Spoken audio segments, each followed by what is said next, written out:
নমস্কার বন্ধুরা, স্বাগতম আপনাদের আমার নতুন ভ্রমণ ব্লগে। আজ আমরা চলে এসেছি রাজশাহী জেলার ঐতিহাসিক পুঠিয়া উপজেলায়। পুঠিয়া বাংলাদেশের অন্যতম প্রাচীন ও ঐতিহ্যবাহী প্রত্নতাত্ত্বিক অঞ্চল। পুঠিয়া নামটি শুনলেই চোখের সামনে ভেসে ওঠে বিশাল রাজবাড়ি, সুউচ্চ শিব মন্দির, টেরাকোটার অপূর্ব কারুকাজে সাজানো গোবিন্দ মন্দির এবং শত বছরের পুরনো জমিদারের গৌরবময় ইতিহাস। বাংলাদেশে যতগুলো জমিদার বাড়ি এখনও টিকে আছে তার মধ্যে পুঠিয়া রাজবাড়ি অন্যতম সুন্দর এবং ঐতিহাসিকভাবে গুরুত্বপূর্ণ। আজকের ভিডিওতে আমরা ঘুরে দেখব পুঠিয়া রাজবাড়ি, বড় গোবিন্দ মন্দির, ছোট গোবিন্দ মন্দির, হাওয়াখানা, বড় শিব মন্দির, পুরনো কারাগার এবং আর্নিক মন্দির। তাহলে আর বেশি কথা না বাড়িয়ে শুরু করা যাক আমাদের আজকের ঐতিহাসিক ভ্রমণ। বর্তমান পুঠিয়ার ইতিহাস শুরু হয় মুঘল সম্রাট আকবরের শাসন আমলে। পুঠিয়া রাজপরিবারের প্রতিষ্ঠাতা হিসেবে সাধারণত বৎসাচার্যের নাম উল্লেখ করা হয়, তবে রাজা উপাধি প্রথম পান নীলাম্বর। তিনি মুঘল সম্রাট জাহাঙ্গীরের কাছ থেকে 1700 শতাব্দীর প্রথম দিকে রাজা উপাধি লাভ করেন। জনশ্রুতি অনুযায়ী একজন পণ্ডিত ব্রাহ্মণ ছিলেন বৎসাচার্য। তার জ্ঞান, প্রজ্ঞা এবং অনুগতের মুগ্ধ হয়ে মুঘল প্রশাসন তাকে এই অঞ্চলের জমিদারি প্রদান করেন। সেখান থেকেই পুঠিয়া রাজপরিবারের যাত্রা শুরু। ধীরে ধীরে জমিদারি পরিধি বাড়তে থাকে এবং পুঠিয়া হয়ে ওঠে উত্তর বাংলার অন্যতম সমৃদ্ধ জমিদার এলাকা। প্রথম দেখাতেই বোঝা যায় এটি শুধু একটি বাড়ি নয়, বরং ক্ষমতা, ঐশ্বর্য এবং রাজকীয় জীবনের প্রতীক। বর্তমান রাজবাড়ির বেশিরভাগ অংশ ঊনবিংশ শতাব্দীতে নির্মিত হয়। রানী হেমন্ত কুমারী দেবী এই রাজবাড়ির উন্নয়ন ও সম্প্রসারণে গুরুত্বপূর্ণ ভূমিকা পালন করেন। তিনি এই রাজবাড়িটি 1895 সালে নির্মাণ করান। তিনি এটি নির্মাণ করেন তার শাশুড়ি মহারানী শরৎসুন্দরী দেবীর স্মৃতির উদ্দেশ্যে। রাজবাড়িটির নকশা ইউরোপীয় এবং ভারতীয় স্থাপত্য শৈলীর সুন্দর সমন্বয় দেখা যায়। এখানে ছিল রাজকীয় দরবার, অতিথিশালা, আবাসিক ভবন, প্রশাসনিক কক্ষ এবং নিরাপত্তা ব্যবস্থা। একসময় এই প্রাসাদের প্রতিটা কক্ষ ছিল মানুষের পদচারণায় মুখর। আজ সেগুলো ইতিহাসের নীরব সাক্ষী। ক্যামেরায় দেখুন বিশাল বারান্দা, উঁচু স্তম্ভ এবং রাজকীয় প্রবেশদ্বার। ভাবতেই অবাক লাগে, একসময় এখানে জমিদাররা শত শত মানুষের ভাগ্য নির্ধারণ করত। বর্তমানে ভবনের অনেক অংশ ক্ষতিগ্রস্ত হলেও এর ঐতিহাসিক সৌন্দর্য এখনও দর্শনার্থীদের মুগ্ধ করে। ক্যামেরায় দেখুন এই বিশাল প্রাসাদের স্থাপত্য। প্রতিটি দেওয়াল যেন ইতিহাসের সাক্ষী হয়ে দাঁড়িয়ে আছে। যারা ইতিহাস ও স্থাপত্য ভালোবাসেন তাদের জন্য এটি অবশ্যই একটি দর্শনীয় স্থান।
আমার সামনে যে দৃষ্টিনন্দন মন্দিরটি দেখতে পাচ্ছেন, এটি শুধু একটি ধর্মীয় উপাসনালয় নয়, বরং বাংলার প্রাচীন স্থাপত্যশৈলীর এক অসাধারণ নিদর্শন। লাল ইটের তৈরি এই মন্দিরটি ভগবান শ্রীকৃষ্ণের গোবিন্দ রূপকে উৎসর্গ করে নির্মাণ করা হয়। দূর থেকে দেখলেই এর কারুকাজ ও নান্দনিক সৌন্দর্য চোখে পড়ে। মন্দিরটির গায়ে খেয়াল করলে দেখা যায় অসংখ্য টেরাকোটার অলংকার। এসব অলঙ্করণে তুলে ধরা হয়েছে রামায়ণ, মহাভারত এবং হিন্দু পুরাণের বিভিন্ন কাহিনী। শত শত বছর আগে শিল্পীদের নিখুঁত হাতের ছোঁয়া আজও দর্শনার্থীদের মুগ্ধ করে। পুঠিয়ার বড় গোবিন্দ মন্দিরকে অনেকেই বাংলাদেশের অন্যতম সুন্দর টেরাকোটা মন্দির হিসেবে বিবেচনা করেন। এর প্রতিটা দেওয়াল যেন ইতিহাসের এক একটি পৃষ্ঠা, যা আমাদের নিয়ে যায় অতীতের জমিদারি ঐতিহ্য এবং বাংলা সমৃদ্ধ সংস্কৃতির কাছে।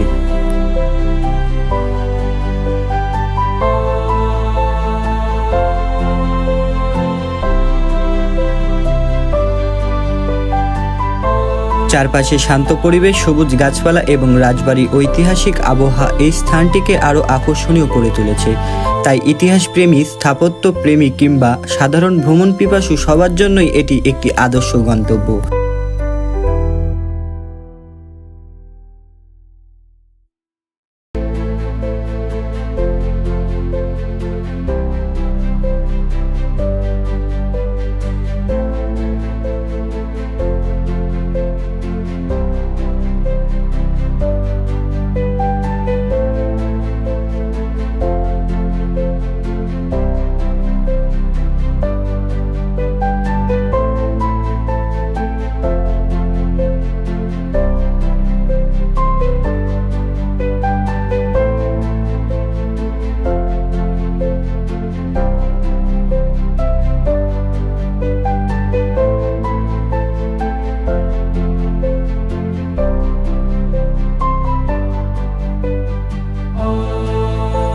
এখন আমরা ঘুরে দেখব রাজশাহীর ঐতিহ্যবাহী পুঠিয়া রাজবাড়ি কমপ্লেক্সের দুটি অন্যান্য স্থাপনা, ছোট গোবিন্দ মন্দির এবং আর্নিক মন্দির। শত শত বছরের ইতিহাস বুকে ধারণ করে দাঁড়িয়ে থাকা এই মন্দিরগুলো আজও বাংলার প্রাচীন স্থাপত্য ও সংস্কৃতির গৌরব বহন করছে।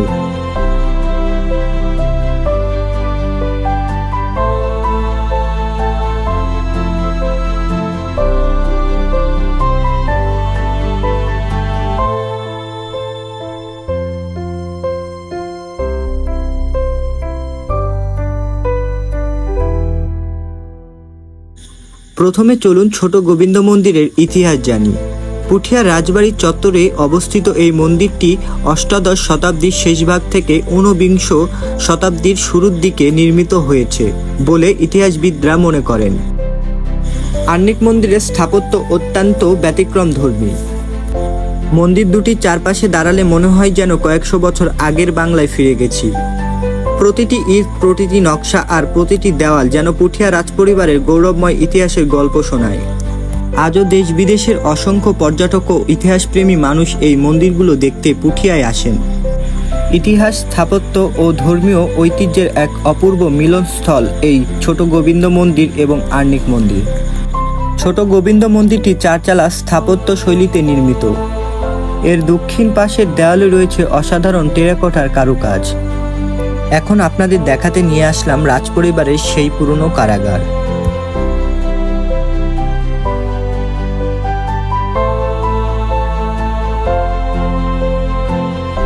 রাজবাড়ির একটি রহস্যময় অংশ হলো পুরনো কারাগার। কথিত আছে জমিদারের সময়ে অপরাধী এবং বিদ্রোহীদের এখানে বন্দী রাখা হতো। এই অন্ধকার কক্ষগুলো আজও সেই অতীতের স্মৃতি বহন করে। এখানে দাঁড়ালে যেন ইতিহাসের গন্ধ পাওয়া যায়। একসময় এই কারাগার ছিল রাজপরিবারের বিচার ব্যবস্থার একটি গুরুত্বপূর্ণ অংশ। বলা হয় যারা রাজ্যের আইন ভঙ্গ করত বা গুরুতর অপরাধে অভিযুক্ত হতো তাদের এখানে বন্দী করে রাখা হতো। কারাগারের মোটা দেওয়াল, ছোট ছোট জানালা এবং অন্ধকার কক্ষগুলো আজও সেই সময়ে সাক্ষী হয়ে দাঁড়িয়ে আছে। স্থানীয়দের মুখে মুখে নানান কিংবদন্তি প্রচলিত রয়েছে। অনেকে বলেন গভীর রাতে এই কারাগারে আশেপাশে অদ্ভুত শব্দ শোনা যায়। কেউ কেউ দাবি করেন নির্জন রাতে কারাগারের ভেতর থেকে শিকল টানার মতো আওয়াজ ভেসে আসে। যদিও এসব ঘটনার কোনো ঐতিহাসিক প্রমাণ নেই, তবুও এসব গল্প কারাগারটিকে আরও রহস্যময় করে তুলেছে।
এখন আমরা যাচ্ছি রানীমহল এবং রানীর ঘাটে।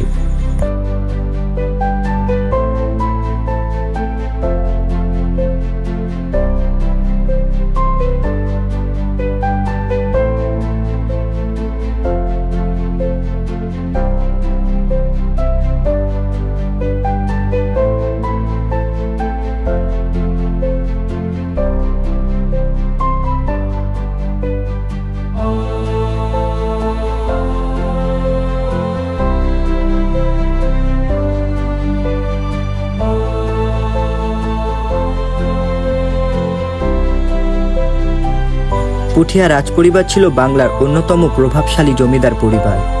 রাজবাড়ির অভ্যন্তরে অবস্থিত অন্দরমহল ছিল রাজপরিবার নারীদের জন্য নির্দিষ্ট আবাসস্থল।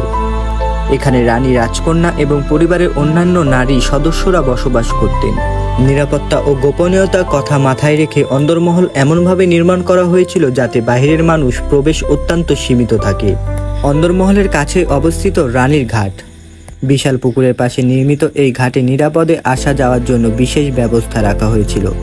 সকালে সূর্যের আলো যখন ঘাটের জলে পড়ে তখন পুরো পরিবেশটি এক অপূর্ব সৌন্দর্যই ভরে ওঠে। শান্ত জলরাশি, পুরনো সিঁড়ি আর চারপাশের ঐতিহাসিক পরিবেশ দর্শনার্থীদের নিয়ে যায় অতীতের রাজকীয় যুগে।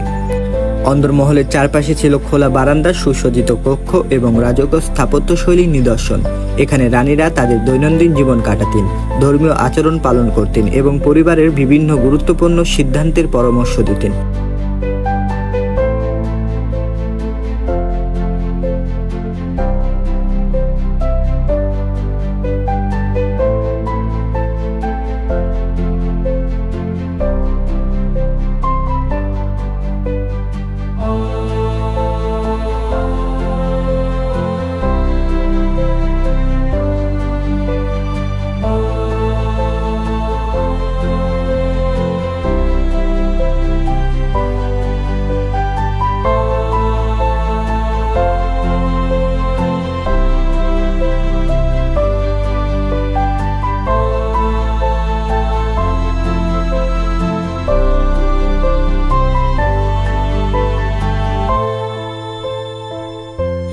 আপনি যদি ইতিহাস প্রেমী হন কিংবা প্রাচীন স্থাপত্য দেখতে ভালোবাসেন তাহলে পুঠিয়া রাজবাড়ি, রানীর অন্দরমহল ও রানীর ঘাট অবশ্যই আপনার ভ্রমণ তালিকায় থাকা উচিত।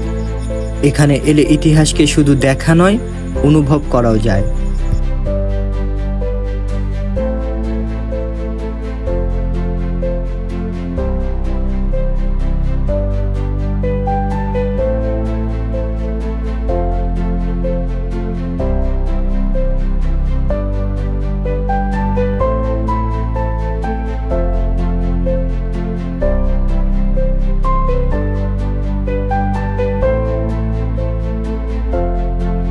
এটি হলো রাজপরিবারের দোল মন্দির।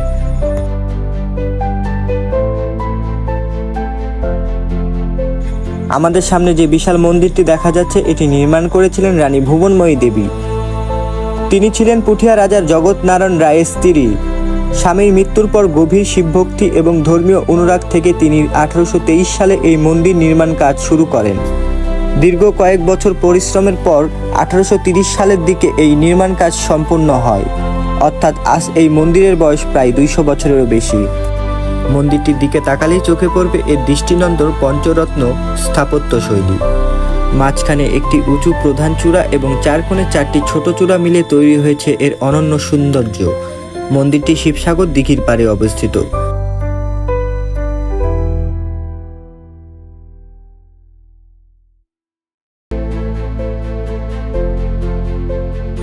চলুন মন্দিরের ভেতরে প্রবেশ করা যাক। এখানে রয়েছে একটি বিশাল কোষ্ঠী পাথরের শিবলিঙ্গ, যা বাংলাদেশের বৃহত্তম শিবলিঙ্গ হিসেবে পরিচিত। স্থানীয় লোককথা ও ইতিহাসে জানা যায় 1971 সালে মুক্তিযুদ্ধের সময় পাকিস্তানি সেনারা এই শিবলিঙ্গটি ভাঙার এবং হস্তান্তর করার চেষ্টা করেছিল, কিন্তু তারা সেটিকে নড়াতেও পারেনি। আজও সেই শিবলিঙ্গ শত বছরের ইতিহাসের সাক্ষী হয়ে অটলভাবে দাঁড়িয়ে আছে। মন্দিরের দেওয়াল জুড়ে রয়েছে চমৎকার কারুকাজ ও অলঙ্করণ, যা সে সময় শিল্পীদের অসাধারণ দক্ষতার প্রমাণ বহন করে। প্রতিটি ইট, প্রতিটি নকশা যেন অতীতের এক গৌরবময় ইতিহাসের গল্প বলে। আজও দেশের বিভিন্ন প্রান্ত থেকে হাজার হাজার দর্শনার্থী ও ভক্ত এই মন্দির দেখতে আসেন। ইতিহাস, স্থাপত্য ও ধর্মীয় ঐতিহ্যের এক অসাধারণ সমন্বয় এই পুঠিয়ার বড় শিব মন্দির।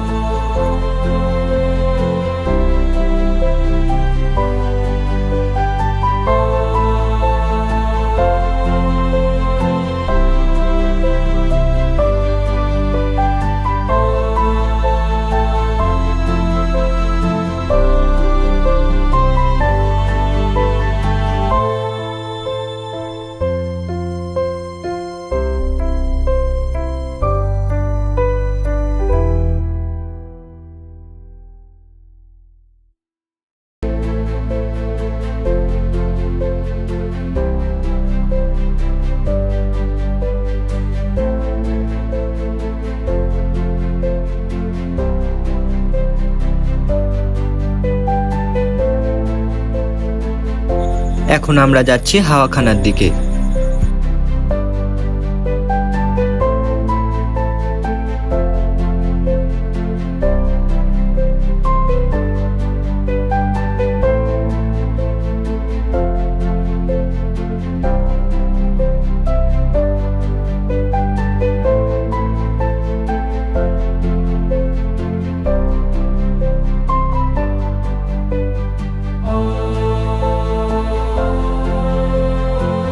হাওয়াখানা ছিল জমিদার পরিবারের অবকাশ যাপনের স্থান। চারপাশে প্রকৃতি সৌন্দর্য এবং বাতাস চলাচলের সুবিধা বিবেচনা করে এটি নির্মাণ করা হয়েছিল। এখানে বসে রাজপরিবার সদস্যরা সময় কাটাতেন। অনেকে মনে করেন গরমের দিনে আরাম করার জন্য এটি ছিল সবচেয়ে পছন্দের জায়গা।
আজকের ভিডিও এখানেই শেষ করছি। ভিডিওটি ভালো লাগলে লাইক, কমেন্ট, শেয়ার করতে ভুলবেন না। আর ইতিহাস ও ভ্রমণের এমন আরও চমৎকার ভিডিও দেখতে আমাদের চ্যানেলটি সাবস্ক্রাইব করুন। ধন্যবাদ।